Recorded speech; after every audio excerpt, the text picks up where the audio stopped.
তোমাকে প্রচুর ভালোবাসছে বন্ধুরা, প্রচুর ভালোবাসা। এবং তোমাকে এই যে বললাম না, আবার নতুন করে ঘুরে দাঁড়াতে চাইছেন, মনের দিক থেকে একটা শুরু চাইছেন। এই যে শুরু, উনি তো চাইছেন তোমার দিকে এগোতে।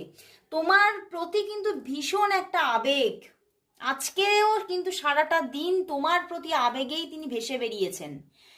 তোমার প্রতি আবারও কিন্তু আবারও কেন বলবো, তিনি কিন্তু কনস্ট্যান্টলি তোমার প্রতি কিন্তু প্রচুর একটা ভালোবাসায় সে কিন্তু ভেসে চলেছে। বাট কোথাও যেন তোমাদের মধ্যে কিছু ডিস্টেন্স তৈরি হয়ে গিয়েছিল পিছনে, সেটাই কিন্তু দেখতে পাচ্ছি। এবং তোমাদের মধ্যে বেশ ঝগড়া। ও বাবা, তোমাদের মধ্যে এটা কিন্তু, এই যে রিলেশনশিপটা কিন্তু এখানে 80% মানুষের জন্য এটা একটা extra marital, and extra marital না হলেও তোমার অথবা তার, তোমার অথবা তার এই রিলেশনশিপটা, মানে এটা কোনো একটা কি